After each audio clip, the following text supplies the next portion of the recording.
Et puisque nous sommes à Sia, nous y restons pour le constat des dégâts de la pluie d'hier. Plusieurs services et commerces ont été touchés par la furie des eaux. Le constat avec Maneka Ien, Sayouba Mamboune et Kaduro Menki.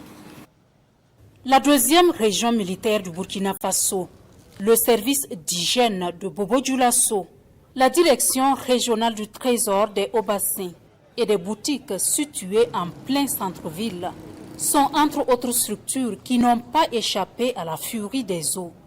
Une inondation qui sème sur son passage tristesse et désolation.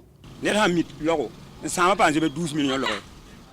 pertes sont énormes. On ne peut pas faire une évaluation exacte à chaud. Mais 12 millions, ce n'est rien par rapport à ce qui est endommagé. Que ce soit ici ou au magasin, tout est gâté. On ne peut plus utiliser ce matériel. On demande le soutien des autorités. Voilà,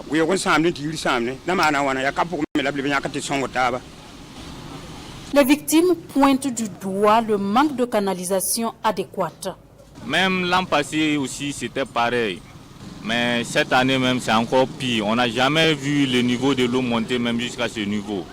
Avant que les précisions techniques soient précisées, il faut dire qu'il y a cette forte pluie, il faut reconnaître, et aussi la construction et la canalisation d'eau qu'il faut prendre en compte du secteur 18 vers la caserne et vers d'autres secteurs de la ville qu'il faut savoir canaliser. Parce qu'on est dans nous, le camp comme la RTB, on est dans un bassin et si l'eau n'est pas bien canalisée, et ça va créer des dégâts. Et en plus de ça, il faut que chacun individuellement nettoie et débouche chez lui. Tout en déplorant les différentes pertes, le premier responsable de la deuxième région militaire remercie les autorités de la ville de Sia pour leur promptitude aux côtés des différents sinistrés et rassure la population que son service fonctionne bien.